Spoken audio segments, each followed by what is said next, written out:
नमस्कार दोस्तों, study in पे आप सभी का स्वागत है। दोस्तों, आपको पता है कि यूक्रेन और रशिया का जो वॉर है, इसको एंड करने के लिए जो राष्ट्रपति जेलेंस्की है यूक्रेन का, वो पहुंचा था व्हाइट हाउस अमेरिका में। और यहाँ पे दोस्तों अनएक्सपेक्टेड, ऐसा एक्सपेक्ट नहीं किया गया था कि डोनाल्ड ट्रंप और जेलेंस्की आपस में ही झगड़ लेंगे। You're gambling with World War III. You're gambling with World War III. And what you're doing is very disrespectful to the country, this country, that's backed you far more than a lot of people said they should have. Have you said thank you once this entire meeting? No, in this. ये जो पूरा झगड़ा है, इसको दुनिया की कोई ऐसी मीडिया नहीं है जिसने कवर नहीं किया हो दोस्तों। और इस झगड़ा का जो वजह है वो अमेरिका ही वो रीजन था जिसके कारण ये युद्ध शुरू हुआ। और आज के दिन में जो सबसे ज्यादा कोई खुश है इस बात को लेके, वो है प्रेसिडेंट पुतिन, रशिया के प्रेसिडेंट। क्योंकि जो वेस्टर्न कंट्रीज है वो क्या चाहती थी कि राष्ट्रपति जो पुतिन है उनको क्या किया जाए, धीरे धीरे उनको तोड़ दिया जाए, बर्बाद कर दिया जाए। अमेरिका का ये हमेशा से एक तरीके से देखा जाए तो कॉन्सेप्ट रहा है कि जो रशिया है उसको हम क्या करेंगे, तोड़ देंगे। क्यों तोड़ना जरूरी है? क्योंकि दोस्तों आपको पता है कि दुनिया भर में सबसे ज्यादा न्यूक्लियर वीपन्स है तो वो है रशिया के पास, आफ्टर अमेरिका। और इस वीपन्स की वजह से कहीं ना कहीं जो रशिया है, वर्ल्ड का जो जियो पॉलिटिक्स है उसमें कहीं ना कहीं बैलेंस मेंटेन करता है। अमेरिका का जो हेजेमनी होता है उसको कहीं ना कहीं कंट्रोल करने में रशिया बहुत बड़ा रोल प्ले करता है। और आज के दिन में फाइनली जिस देश को ये लोग लड़ाने चले थे, जिस देश को ये लोग तोड़ने चले थे, उसी देश ने कुछ ऐसा कर दिया है जिसकी वजह से आज के दिन में वेस्ट में ही फूट पड़ गई है। आप यहाँ पे देख सकते हैं कि ये दोनों जो है, प्रेसिडेंट जेलेंस्की और प्रेसिडेंट ट्रंप, आपस में ही लड़ रहे हैं। Trump and Vance erupt at Zelensky intense Oval Office meeting। देखिए दोस्तों, यहाँ पे मानना पड़ेगा कि जो अमेरिका है वो नॉन ट्रस्टेबल है। मतलब आप उसके कभी भी एलाई नहीं बन सकते। अमेरिका का खाली इंटरेस्ट होता है, खाली उसको इकोनॉमी दिखता है, बाकी कुछ नहीं दिखता है। जब बाइडेन प्रेसिडेंट थे तो उन्होंने क्या किया था, भर भर के हर कदम पे यूक्रेन का साथ दिया, भर भर के रुपया भेजा, भर भर के हथियार भेजे कि तुमको क्या करना है, वॉर को लड़ना है और वॉर को जीतना है अगेंस्ट रशिया। एंड फाइनली जब बाइडेन चल गए हैं, डोनाल्ड ट्रंप आए हैं एज अ प्रेसिडेंट बन के, तो इनका कहना यह है कि अब हम क्या करेंगे, रिकवरी करेंगे।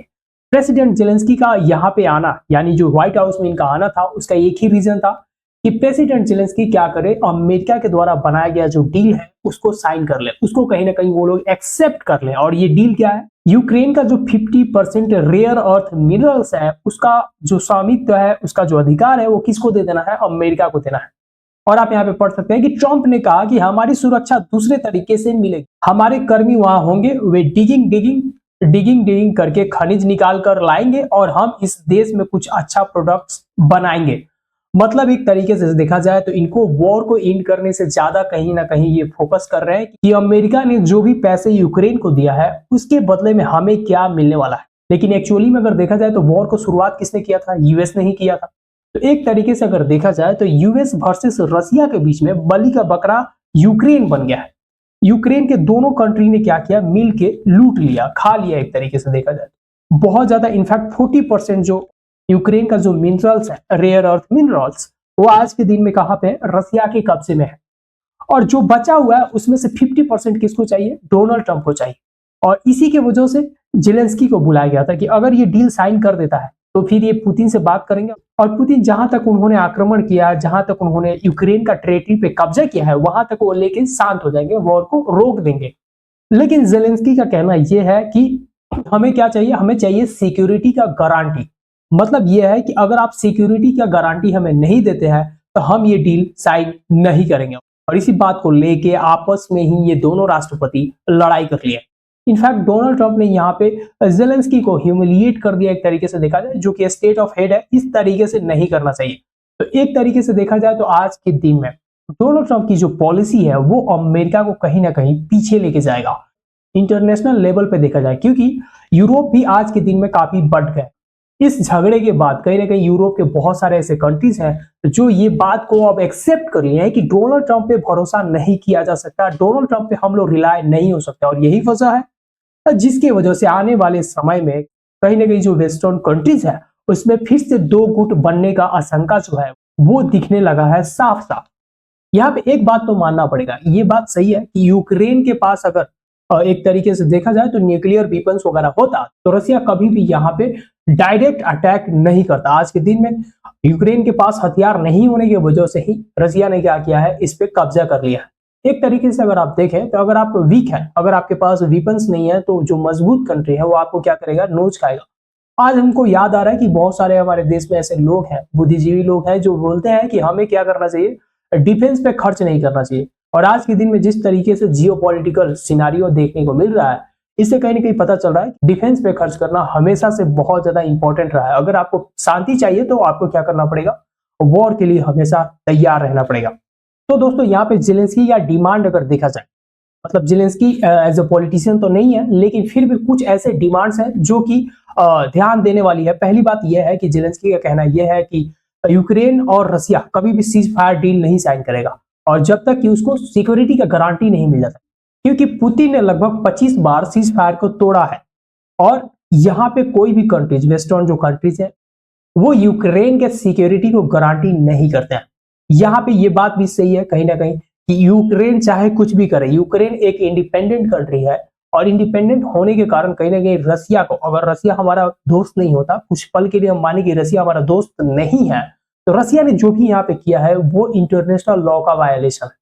इसका मतलब यही हुआ कि कोई छोटा सा कंट्री है और कोई बड़ा कंट्री है, वो जब चाहे, अगर वो पावरफुल है, कोई भी बात बता के आपके कंट्री पे क्या करेगा, इन्वेड कर देगा। और करंट में अगर देखा जाए तो 3 साल इस वॉर को हो चुके हैं दोस्तों, और इस वॉर के वजह से कहीं ना कहीं 4,75,000 से ऊपर जान जा चुकी है। जी हाँ दोस्तों, और 63 लाख के आसपास जो लोग हैं अपने घरों को छोड़ के भाग चुके हैं। और इसका रीजन, मेन वजह जो है वो है अमेरिका वर्सेस रसिया का राइवलरी।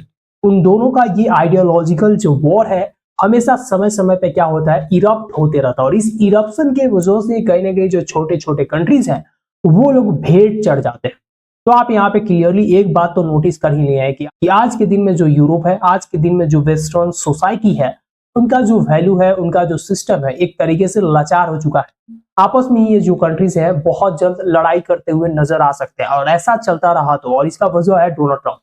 डोनाल्ड ट्रंप एक तरीके से आज के दिन में देखा जाए तो सन की बोल सकते हैं, क्योंकि इनका जो ग्रीड है, इनका जो लालच है, जिस तरीके से ये लालची दिख रहे हैं वर्ल्ड फोरम पे, जिस तरीके से छोटे छोटे कंट्रीज को दबाने की कोशिश कर रहे हैं, आज के दिन में ये वायबल नहीं है। क्योंकि सारे कंट्रीज कहीं ना कहीं सोवरेन है, और सोवरेनिटी को मेंटेन करने के लिए कहीं ना कहीं हो सकता है कि फ्यूचर में बहुत सारे कंट्रीज मिलके आपस में क्या करें, एलाइज बन जाए। और इसके वजह से कहीं ना कहीं गुटबंदी का जो पूरा कंसेप्ट है वो हमको देखने को मिल सकता है।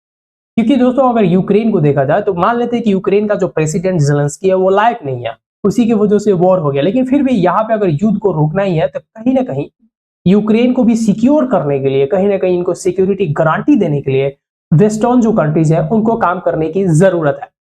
वैसे देखा जाए तो यूरोपियन कंट्रीज के पास भी बहुत ज्यादा पावर है, जैसे कि फ्रांस, जर्मनी, यूके, ये सारी जो कंट्रीज हैं इनके पास क्या है, न्यूक्लियर वेपन्स है। They are also not afraid. और आपको याद होगा कि दुनिया में बड़े बड़े जो विश्व युद्ध लड़े गए हैं वो अमेरिका नहीं लड़ाया था, बल्कि यूरोपियन कंट्रीज ही आपस में लड़े थे। और उसी युद्ध के कारण ही अमेरिका का उदय भी हुआ है। तो आने वाले समय में ये जो रॉयलिटी वाली फीलिंग है जो जर्मनी, फ्रांस में उभर रहा है, यूके में उभर रहा है, उसके वजह से कहीं ना कहीं पूरे दुनिया को चिंतित होने की जरूरत है। बाकी आप क्या सोचते हैं, ये बेस्ट जो सिविलाइज्ड वर्ल्ड है इसके बारे में कमेंट में हमें जरूर बताइए। और अगर आप इस चैनल पर नए हैं तो चैनल को लाइक कीजिए, सब्सक्राइब कीजिए, दोस्तों के साथ भी शेयर कीजिए। तो फिर मिलते हैं नेक्स्ट वीडियो में, तब तक के लिए अपना ख्याल रखिए।